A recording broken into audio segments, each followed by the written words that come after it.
Hi friends, welcome to TECHS Technical and Technologies. Okay friends, இந்த வீடியோல நம்ம வந்து பாத்தீங்கன்னாக்க swapping அப்படிங்கற கான்செப்ட் பத்தி தான் பார்க்க போறோம். So programmingல swapping அப்படிங்கற கான்செப்ட் வந்து பாத்தீங்கன்னா நிறைய இடத்துல வந்து பாத்தீங்கன்னா நமக்கு லாஜிக்கலா ரொம்பவே ஹெல்ப்ஃபுல்லா இருக்கும். So அந்த பர்టిక్యులர் கான்செப்ட்ட தான் வந்து பாத்தீங்கன்னா நம்ம இந்த வீடியோல பார்க்க போறோம். So first swappingனா என்னன்னு தெரிஞ்சுக்கலாம். Swappingனா என்னன்னு பாத்தீங்கன்னா இப்போ ரெண்டு வேரியபிள்ஸ் இருக்குன்னு வெச்சுக்கோங்க, ரெண்டு வேல்யூஸ் இருக்கு அப்படினாக்கா அதை வந்து பாத்தீங்கன்னா இன்டர்சேஞ்ச் பண்றது. இப்போ எக்ஸாம்பிளுக்கு A ல வந்து பாத்தீங்கன்னா எனக்கு 10 அப்படிங்கற வேல்யூ இருக்கு and B ல வந்து பாத்தீங்கன்னா ஒரு 20 அப்படிங்கற வேல்யூ இருக்குன்னு வெச்சுக்கோங்க. இத வந்து பாத்தீங்கன்னா நம்ம இன்டர்சேஞ்ச் பண்ணனும். A க்கு 20 யும் B க்கு வந்து பாத்தீங்கன்னா 10 அப்படிங்கற வேல்யூ வர வைக்கணும். சோ இந்த process வந்து பாத்தீங்கன்னா நம்ம எப்படி பண்றது அப்படிங்கிறதுக்கான ஒரு ரியல் டைம் எக்ஸாம்பிளோட தான் வந்து பாத்தீங்கன்னாக்கா இந்த வீடியோவை நம்ம பார்க்க போறோம். வாங்க फ्रेंड्स வீடியோக்குள்ள போலாம். இப்போ ஃபர்ஸ்ட் வந்து பாத்தீங்கன்னாக்கா நான் A equal to 10 and B equal to 20 அப்படினு சொல்லி நான் அசைன் பண்ணிடுறேன் फ्रेंड्स. இப்போ வந்து பாத்தீங்கன்னா நான் A equal to B அப்படினு போட்டேனா B யோட வேல்யூ வந்து பாத்தீங்கன்னா A க்கு அசைன் ஆயிடும். அப்ப A ல இருக்க வேல்யூ வந்து பாத்தீங்கன்னா எனக்கு சேஞ்ச் ஆயிடும். அதாவது A ல இருக்க 10 அப்படிங்கற வேல்யூ போயிட்டு இப்போ நான் லாஸ்டா ஸ்டோர் பண்ண 20 அப்படிங்கற வேல்யூ வந்து பாத்தீங்கன்னா மெமரியில ஸ்டோர் ஆயிடும். ஓகேங்களா? இதே B equal to A அப்படி நான் போட்டேனா இப்போ எனக்கு A ல என்ன இருக்கு 20 அப்படிங்கற வேல்யூ தான் இருக்கு. 20 தான் கிடைக்கும். வேல்யூஸ் இன்டர்சேஞ்ச் ஆகுமா அப்படினு பாத்தீங்கன்னா ஆகாது. சோ இந்த process வந்து பாத்தீங்கன்னா தப்பு. சோ இப்போ இதுக்கு வந்து பாத்தீங்கன்னா ஒரு ரியல் டைம் எக்ஸாம்பிள் நான் சொல்றேன். இந்த எக்ஸாம்பிளை பார்த்தாக்க உங்களுக்கு வந்து பாத்தீங்கன்னா ஐடியாஸ் கிடைக்கும் फ्रेंड्स. ஓகேங்களா? ஓகே फ्रेंड्स, இப்போ வந்து பாத்தீங்கன்னாக்க என்கிட்ட ரெண்டு கப்ஸ் இருக்கு. ஓகேங்களா? சோ ஒரு கப் வந்து பாத்தீங்கன்னா எனக்கு ரெட் கலர்ல இருக்கு and இன்னொரு கப் வந்து பாத்தீங்கன்னாக்க ப்ளூ கலர்ல இருக்கு. ஓகேங்களா? இப்போ எனக்கு ரெட் கலர் கப்ல வந்து பாத்தீங்கன்னா மில்க் இருக்கு, ப்ளூ கப்ல வந்து பாத்தீங்கன்னாக்க எனக்கு ஜூஸ் இருக்கு. சோ இத வந்து பாத்தீங்கன்னா நான் இன்டர்சேஞ்ச் பண்ணனும். அதாவது ரெட் கிளாஸ்க்கு வந்து பாத்தீங்கன்னாக்க எனக்கு ஜூஸும் ப்ளூ கிளாஸ்க்கு வந்து பாத்தீங்கன்னா மில்க்கும் வரணும். ஸோ இப்போ இந்த ப்ராசஸை நம்ம எப்படி பண்ணுறது நீங்கள் ரியலிட்டிக்கலாக யோசிங்க. ஸோ இப்போ இந்த ப்ளூ கிளாஸில் இருக்க ஜூஸ் எடுத்து நான் வந்து பார்த்தீங்கன்னாக்கா ரெட் கிளாஸில் ஊற்றினாக்கா ரெண்டுமே மிக்ஸ் ஆகிடும். அதாவது மில்க் ஜூஸ் ரெண்டுமே வந்து பார்த்தீங்கன்னா மிக்ஸ் ஆகிடும். ஸோ இப்போ இந்த இடத்துல இது ப்ராப்ளம் தான் இல்லைங்களா? அப்போ இந்த ப்ராப்ளமை நம்ம சால்வ் பண்ணுறதுக்கு என்ன பண்ணலாம் அப்படின்னு பார்த்தீங்கன்னா நம்ம எம்டியாக அனதர் கிளாஸ் ஒன்று நம்ம எடுத்துக்கிட்டோன்னு வச்சுக்கோங்களேன். இப்போ நான் அனதர் கிளாஸ் எம்டியாக வந்து பார்த்தீங்கன்னா ஒரு எல்லோ கிளாஸ் எடுத்திருக்கேன். ஸோ இது எனக்கு எம்டியாக இருக்குன்னு வச்சுக்கோங்களேன். நான் ஃபஸ்ட்டு ஸ்டெப் என்ன பண்ணுறேன்னு பார்த்தீங்கன்னா ரெட் கிளாஸில் இருக்க மில்க் எடுத்து அந்த எம்டி கிளாஸஸில் ஊற்றிடுறேன். அப்போ எனக்கு வந்து பார்த்தீங்கன்னாக்கா ரெட் கிளாஸ் வந்து எம்டி ஆகிடும். ஓகேங்களா? நெக்ஸ்ட்டு செகண்ட் ஸ்டெப் நான் என்ன பண்ணுறேன்னு பார்த்தீங்கன்னா ப்ளூ கிளாஸில் இருக்குது இல்லைங்களா? ஸோ அந்த செகண்ட் கிளாஸில் இருக்க அந்த ஜூஸ் எடுத்து ஃபஸ்ட்டு கிளாஸ் அதாவது ரெட் கிளாஸில் நான் ஊற்றிடுறேன். தென் இப்போ ப்ளூ கிளாஸ் வந்து பார்த்திங்கன்னா எம்டி ஆகிடுச்சு.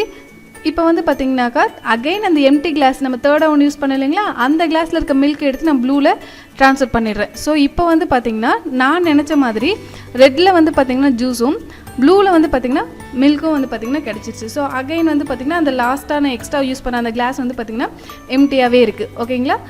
இந்த எக்ஸாம்பிளை பார்க்கும்போது வந்து பார்த்திங்கன்னா உங்களுக்கு ஐடியாஸ் கிடச்சிருக்கும். ஓகே ஃப்ரெண்ட்ஸ், இப்போ இந்த கான்செப்ட் யூஸ் பண்ணி வந்து பார்த்திங்கனாக்கா நம்ம எப்படி ப்ரோக்ராம்ஸ் போடுறது அப்படிங்கிறதும் நான் உங்களுக்கு ஒர்க் அவுட் பண்ணி காட்டுறேன்.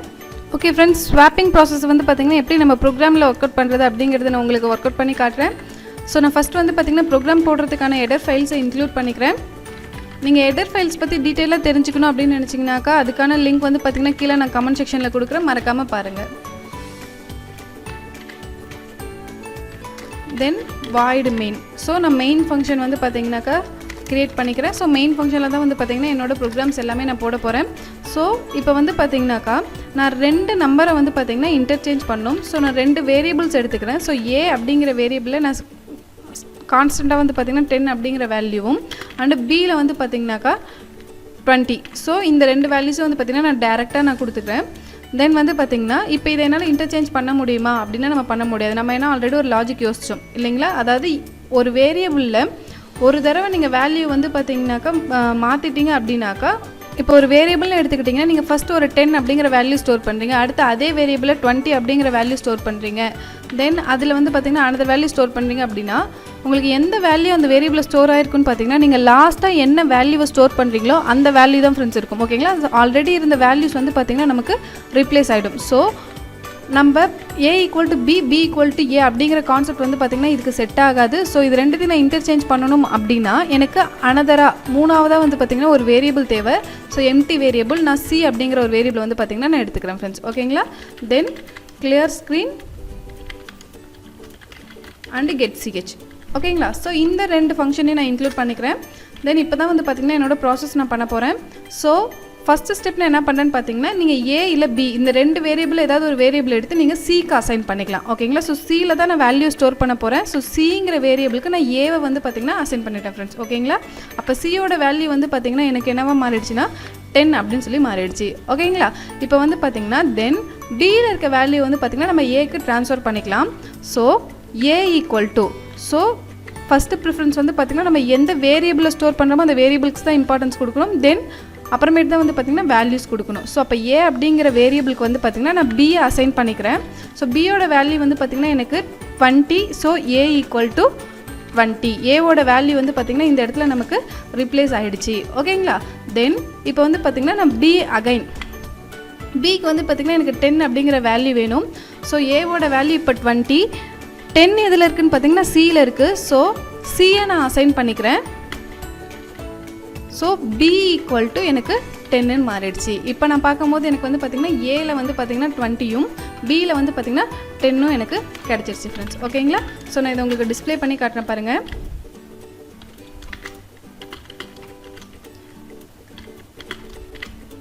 So A equal to percentage d and B equal to percentage d. So percentage d எதுக்காகன்னு உங்களுக்கு தெரியும், நம்ம இன்டீஜர் நம்பர்ஸ் யூஸ் பண்ணியிருக்கோம். ஸோ இன்டீஜர் நம்பர்ஸ்க்கான ஃபார்மேட் வந்து பார்த்திங்கனாக்கா பர்சன்டேஜ் டி. ஸோ நான் அதை யூஸ் பண்ணிக்கிறேன். தென் அந்த வேரியபிள்ஸை ஸ்பெசிஃபை பண்ணுறதுக்காக A comma B. So first percentage டியில் வந்து பார்த்திங்கன்னா நமக்கு ஏ டிஸ்பிளே ஆகும் அண்ட் செகண்ட் பர்சன்டேஜ் டியில் வந்து பார்த்திங்கன்னா நமக்கு பி டிஸ்பிளே ஆகும். ஓகேங்களா? ஸோ நான் இப்போ இதை ரன் பண்ணுறேன். ஸோ எனக்கு ஏவோட வேல்யூ வந்து பார்த்திங்கன்னா 20 கிடச்சிருக்கு அண்ட் பியோட வேல்யூ வந்து பார்த்திங்கன்னா 10 கிடச்சிருக்கு. ஓகேங்களா? ஸோ இப்போ இந்த கான்செப்ட்டில் வந்து பார்த்திங்கன்னா நமக்கு வேல்யூஸ் வந்து பார்த்திங்கன்னா இன்டர்சேஞ்ச் ஆகிருக்கு ஃப்ரெண்ட்ஸ். இப்போ வந்து பார்த்திங்கன்னா இது நான் கான்ஸ்டண்ட்டாக வேல்யூஸ் கொடுத்து போட்டிருக்கேன். இதே வந்து நீங்கள் வந்து பார்த்திங்கன்னா டைனமிக்காக, ஓகேங்களா, டைனமிக்காக வந்து பார்த்திங்கன்னா வேல்யூஸை அவுட்புட்லேருந்து கெட் பண்ணியும் போடலாம். ஸோ அது எப்படி போடுறது அப்படிங்கிறதும் நான் சொல்கிறேன் பாருங்கள். ஸோ நான் இந்த இடத்துல வந்து பார்த்திங்கன்னா வேரியபிள்ஸுக்கு கான்ஸ்டண்ட்டாக வேல்யூஸ் எதுவுமே வந்து ஃபிக்ஸ் பண்ணலை. இதுக்கான வேல்யூஸ் என்ன பண்ணிக்கிறேன்னா நான் அவுட்புட்லேருந்து கெட் பண்ணிக்க போகிறேன். So printf enter the value for a. ஓகேங்களா? ஜஸ்ட் நான் மெசேஜ் கொடுத்துருக்கேன். தென் அதை கெட் பண்ணுறதுக்காக scanf ஃபங்க்ஷன் யூஸ் பண்ணுறேன். scanf percentage d address of a. So வரக்கூடிய இன்டீஜர் நம்பரை கெட் பண்ணி ஏ அப்படிங்கிற வேரியபிளில் ஸ்டோர் பண்ணிக்கிட்டேன். தென் பியையும் கெட் பண்ணிடலாம். So printf enter the value for b. ஓகேங்களா? தென் பிஏ கெட் பண்ணுறதுக்காக scanf function percentage d ampersand of b. ஓகேங்களா? ஸோ ஏவை கெட் பண்ணி ஏங்கிற வேரியபிளை ஸ்டோர் பண்ணியாச்சு. தென் பி கெட் பண்ணி பிங்கிற வேரியபிளை ஸ்டோர் பண்ணியாச்சு. ஓகேங்களா? இப்போ வந்து பார்த்திங்கன்னா என்கிட்ட கான்ஸ்டன்ட் நம்பர்ஸ் கிடையாது. ஸோ நம்ம எந்த நம்பர் கொடுக்குறோமோ அந்த நம்பர் வந்து பார்த்திங்கன்னா நமக்கு இன்டர்சேஞ்ச் ஆகி ப்ராசஸ் நடக்கும். ஸோ நான் ரன் பண்ணுறேன். ஏக்கு வந்து பார்த்திங்கனாக்கா 5ங்கிற வேல்யூ கொடுக்குறேன் அண்ட் பிக்கு வந்து பார்த்திங்கன்னா 10 அப்படிங்கிற வேல்யூஸ் கொடுக்குறேன். ஸோ எனக்கு வந்து பார்த்திங்கன்னா ஆட்டோமேட்டிக்காக வேல்யூஸ் இன்டர்சேஞ்ச் ஆகிடுச்சு. ஓகேங்களா ஃப்ரெண்ட்ஸ்? ஸோ இந்த ப்ரோக்ராமில் வந்து பார்த்திங்கன்னா நம்ம மூணாவதாக ஒரு வேரியபிள் வச்சு வந்து பார்த்திங்கன்னா எப்படி இன்டர்சேஞ்ச் பண்ணுறது அப்படிங்கிறத பற்றி பார்த்தோம். ஸோ நெக்ஸ்ட் வீடியோவில் வந்து பார்த்திங்கனாக்கா நம்ம மூணாவதாக வேரியபிள் யூஸ் பண்ணாமல் எப்படி வந்து பார்த்திங்கன்னா வேல்யூஸை நம்ம இன்டர்சேஞ்ச் பண்ணலாம் அப்படிங்கிற ஒரு மேத்தமெட்டிக்கல் கான்செப்டை பார்க்கலாம். ஸோ உங்களுக்கு இந்த வீடியோ பிடிச்சிருக்கோம் அப்படின்னு நினைக்கிறேன். நம்ம வீடியோ பிடிச்சிருந்தது அப்படின்னா மறக்காமல் லைக் பண்ணுங்கள், உங்கள் ஃப்ரெண்ட்ஸ்க்கும் ஷேர் பண்ணுங்கள். நம்ம சேனலில் போடுற எல்லா வீடியோஸும் உங்களுக்கு தொடர்ந்து வரணும் அப்படின்னா நம்ம சேனலை மறக்காமல் சப்ஸ்கிரைப் பண்ணிக்கோங்க. பக்கத்தில் இருக்க பெல் பட்டனையும் கிளிக் பண்ணிக்கோங்க. Thank you friends.